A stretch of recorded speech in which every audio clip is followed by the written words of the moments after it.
probably people out there who are struggling with repairing a coworker relationship Mm, or just a person who's difficult. mm, Like, it's not, I'll just give an extreme example just because I had a client go through this where it's just like, this person at my job is just difficult. mm, And it's not just me. It's 15 other people in the office think the same thing. We all avoid this person. They're very toxic. Every time we try to repair, mm. no, obviously they use different words, but they try to Yeah. repair, it's all about them. Mm. Like, when do you know it's not safe to repair with a person? It's just like, hey, like, I just need to keep my distance from them because they're trying to harm me, not hurt me, but trying to harm me. Yes. Well, that's where it's not wrong to protect yourself. Protections are things that we develop to survive legit difficult situations. Like if someone experienced physical abuse, it's right to protect yourself. It becomes a problem if you're protecting yourself in situations that don't actually warrant it. And so if you're in a relationship with a coworker or something and they're not willing to have those clarifying, connecting conversations. It's not wrong to protect yourself. What I would be paying attention to is how am I going about protecting myself? Am I protecting myself in a way that I'm in a grounded, uh, more of a longing state with myself as I'm protecting myself? Or am I doing it out of like anxiety or bitterness? Because if I'm doing it out of that, I'm just going to add to it. Mm, And so it's much like Jesus when he never left the longing state. Underneath every protection is a person's deepest longings. That's like who I believe the true person is their longings. Um, Jesus had Judas in his midst. He knew what Judas was going to do, but Jesus never left his longing state.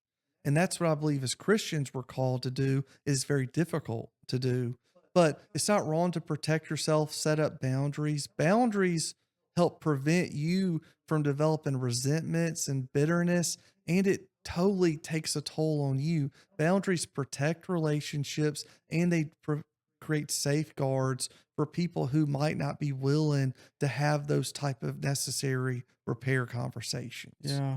But it's a challenge to be in a position where you know you're walking into an environment that's not safe. And that's where it becomes you a person can be connected with themselves, God, and others.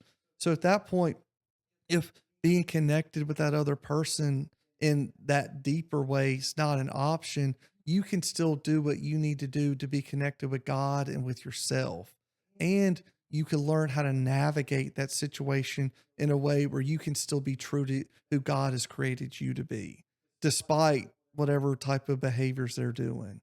And that could look like a firm conversation, or it could like distancing yourself in order to protect that. This is good. Paul David Tripp has a definition, and he says, love is the willing self sacrifice for the good of another that doesn't demand reciprocation or that the one being loved is deserving. Mm, The key words in that definition to me is for good. If you take that out, it's essentially enabling. It would be love is a willing self sacrifice for another that doesn't demand reciprocation or that they're deserving. That's just you're enabling. But if I always ask myself, is what I'm about to do, whether it's with my work, in my marriage, or with my kids, is it for the ultimate good? Is it for the ultimate good that for me to say yes to something that I don't agree to? Is it for the ultimate good for me to do something for that person that they're capable of doing for themselves?